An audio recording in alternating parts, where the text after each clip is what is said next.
Washroom আছে, সেখানে নৃশংসভাবে খুন হয়েছে, সেভাবে আমরা এসে ওনাকে পাই। সেই ভিত্তিতে আমরা পারিপার্শ্বিক অবস্থা ও আমাদের যে প্রযুক্তিগত যে বিষয়গুলো আমরা বিশ্লেষণ করি, আমরা পুলিশের পক্ষ থেকে আমরা জেলার বিভিন্ন সংস্থা আমরা যৌথভাবে কাজ করার পরে আমরা দেখতে পাই হাসপাতালের একটা স্টাফ এটার সাথে মূলত জড়িত ছিল। আমরা সন্দেহভাজন আমরা কয়েকজনকে আমাদের হেফাজতে নিয়ে দীর্ঘ রাত তাদেরকে আমরা জিজ্ঞাসাবাদ শেষে ভোর রাতে অলমোস্ট ভোর 4টার দিকে আমরা যে মূল যিনি ক্রিমিনাল তার নাম হচ্ছে আসাদুল মিয়া আসাদ, উনি হচ্ছে বাড়ি দুনটে। সে 2024 সালে বগুড়া থেকে এসএসসি পাশ করে টিএমএসএস মেডিকেল কলেজে ল্যাব রেজিস্ট্রার হিসেবে কর্মরত আছে। সে আসাদ গত 3 বছর ধরে ডাক্তার আমিরুল সাহেবের পিএ হিসেবে এখানে কর্মরত ছিলেন। কর্মরত থাকার সময় হাসপাতালে বিভিন্ন স্টাফ আছে, বিভিন্ন ফিমেল কলিগও থাকে। এইরকম একটা ভুল বুঝাবুঝির ঘটনাকে কেন্দ্র করে তাদের মধ্যে ডাক্তার আমিরুল সাহেব সহ আসাদ আর একটা মেয়ে, যেটা আসলে আমরা অনেক ক্ষেত্রে মেয়েদের বিষয়ে আমরা বলি না অনেক সময়, এই 3 জনের একটা মানে ভালো লাগা অথবা মানে নিজেদের আন্ডারস্ট্যান্ডিং গত একটা বিষয়কে নিয়ে মতবিরোধ দেখা দেওয়ার প্রেক্ষিতে গত 25 অগাস্ট আসাদ এবং যে মেয়েটাকে কেন্দ্র করে এই ঘটনা, সেই মেয়ে সহ তাকে মারধর করা হয়। ওখানে একটা চেঞ্জ রুম ছিল, সেখানে মারধরের পরে আসাদকে চাকরি থেকে বের করে দেওয়া হয় হাসপাতাল থেকে। তারপরে সে বগুড়া চলে যায় 25 তারিখেই। বগুড়া যাওয়ার পর তার মধ্যে একটা প্রতিহিংসা কাজ করে, তার মধ্যে একটা ডাক্তার আমিরুল সাহেবের কোনো বিষয় নিয়ে তার মধ্যে একটা ক্ষোভ কাজ করে। সেই ক্ষোভের অংশ হিসেবে সে বগুড়া থেকে একটা বোরকা কিনে 1300 টাকা দিয়ে একটা দোকান থেকে, এবং 2টা ছুরি কিনে।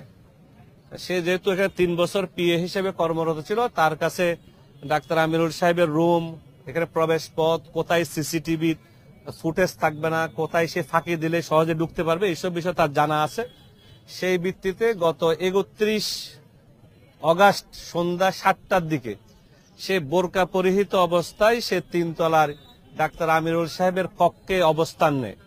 প্রথমে যখন সে 3 তলায় আমির সাহেবের রুমের সামনে যায়, তখন উনি ভিতরেই ছিলেন।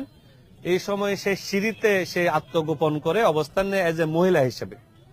তারপরে যখন ডাক্তার আমির সাহেব যখন এখান থেকে বের হয়ে যান 7:10 দিকে, তখন সে যেহেতু উনি আসা যাওয়ার মধ্যেই থাকেন এবং সে জানতো এখানে সিসিটিভির কাভারেজ নাই এই কোনাটাতে, সে কৌশলে এই রুমের মধ্যে ঢুকে খাটের নিচে সে আশ্রয় নেয়। তার প্রাথমিক জিজ্ঞাসাবাদে আমরা যেটা বুঝি, তার সাথে যেটা আমাদের 10-12 ঘন্টা জিজ্ঞাসাবাদ হয়েছে, তার প্রথমত ইচ্ছা ছিল যে সে তাকে পঙ্গুত্বের কোনো কিছু করবে, কিন্তু সে যেহেতু বেশি রাত্রে, ওদিন ডাক্তার আমিরুল সাহেব রাত 1টা পর্যন্ত সে চেম্বারে বিভিন্ন রুগী দেখছে, বিভিন্ন রুম ভিজিট করে প্রায় 1:15টার দিকে সে রুমে আসছে। উনি আবার নিজে হাইপার টেনশন, ওনার ঘুমের সমস্যা, প্রেশার, এইসব রুগী ছিলেন। উনি ওষুধপত্র, উনি ঘুমের ওষুধও খাইতেন, সেটাও পিএ হিসাবে আগে যে কর্মরত আসাদ জানতো। সেই প্রেক্ষিতে উনি ঘুমের ওষুধ খাইয়ে, এরপর উনি কিছু ফাইলপত্র সাইন করছে হাসপাতালের 1টা-1:30টার দিকে। এই পরে রাত 3টা-3:30 পর্যন্ত মানুষজনের আনাগুনা ছিল, আমাদের সিসিটিভি ফুটেজও সেটা দেখা গেছে, ডাক্তাররা রাউন্ডে ছিল। সে যেহেতু এইসব 3 বছর এটার সাথে অভ্যস্ত, সে আনুমানিক 4টা-4:15টার দিকে যখন গভীর ঘুমে সে ডাক্তার আমিরুল সাহেব ছিলেন, তখন সে প্রথমে উঠে এই নৃশংস হত্যাকাণ্ড, যেটা আপনারা বিভিন্নভাবে গতকাল আপনারা দেখছেন, সেই নৃশংস হত্যাকাণ্ড ঘটিয়ে সে জানতো যে ওখানে ভিতরে সিসিটিভির মূল ক্যামেরাগুলো ডাক্তার আমিরুল সাহেবের রুমেই ছিলেন। তো সেই জন্য সে প্রায় ঘন্টাখানেক অপেক্ষা করছে। সে নিজেরে গোছাইয়ে সে আবার 6:15টার দিকে সে বোরকা পরে নিচে নেমে গিয়ে সে চলে যায়। গিয়ে সে আবার বগুড়ার দিকে রওনা হয়। সে বগুড়ার নন্দীগ্রাম এলাকার একটা নির্দিষ্ট এলাকায় সে তার ব্যবহৃত ছুরি 2টা ফেলে, আর বোরকাটা সে এই সিংরাদ্রির পাশে নদী আইসিডি টাওয়ারের সামনে নদীতে ফেলে দেয়। আমরা সেই সব বিষয় যেহেতু যাচাই বাছাই সাপেক্ষে আমরা রাত্রের অপারেশনের পরে সকাল থেকে আমরা সেই ছুরি 2টা উদ্ধার করি, কিন্তু বোরকাগুলো যেহেতু নদীর স্রোত, আমরা একটা টিম কাজ করবে রাত্রে এই স্রোতের মধ্যে কোথাও পাওয়া যায় কিনা, কিন্তু আমরা এটা নিশ্চিত হয়েছে সে বোরকা কোত্থেকে কে নিচ্ছে, সে বগুড়া থেকে।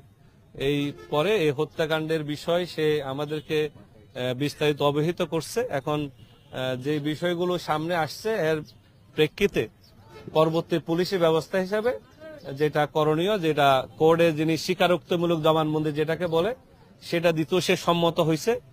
সে তার দাবি মতে সে ক্ষোভের বশে অথবা তার মধ্যে কোনো ধরনের ওই যে ত্রিমুখী একটা বিষয় ছিল, সেই বিষয়কে সামনে রেখে তার মধ্যে নৃশংসতার প্রতিহিংসা জাগ্রত হয়েছে বলে সেই ঘটনাটা ঘটাইছে।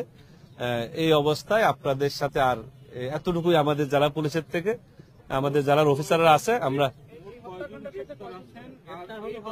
আমরা গ্রেপ্তার একজনই, এখন আমরা একজনকে গ্রেপ্তার দেখাচ্ছি ফরমালি। বাকিদের সম্পৃক্ততা, বাকি কেউর কোনো উস্কানি, বাকি কেউর সম্পৃক্ততা ছিল কিনা সেটা প্রমাণ সাপেক্ষে বাকি যারা হেফাজতে আছে তাদেরকে অ্যারেস্ট দেখানো হবে। এই শহর থেকেই, এই নাটোর শহরেই ছিল, নাটোর শহর থেকে ধরা হয়েছে। সেই মেয়েকে আমাদের হেফাজতে আছে। যে মেয়েকে আসাদের সম্পর্ক ছিল, আসাদ তাকে বিয়ে করার কথা ছিল, সে তার আরেকটা মানে সে এটা আগে বিয়ে করছিল, ডিভোর্স শেষ হয় নাই, এই জন্য সে বিয়ে করতে পারে নাই। এবং সে বেসিক্যালি আমরা এইভাবে বলছিলাম আসলে সে যেহেতু 25 তারিখ ঘটনা, তাহলে এই মেয়েও চলে গেল না কেন, সে চাইছে যে আসলে সে কয়েকদিন পরে নিয়ে যাবে, যেহেতু চাকরি সারা করবে কি, সে চাকরি করতেছে করুক, তারপর তাকে নিয়ে যাবে। ত্রিমুখী একটা সম্পর্ক তো আমরা একটু টেকনিক্যালি বললাম, আমরা যে একটা মৃত মানুষ সম্পর্কে খুব বেশি খারাপ কথা না বলা ভালো। আমরা তো সবাই ধর্ম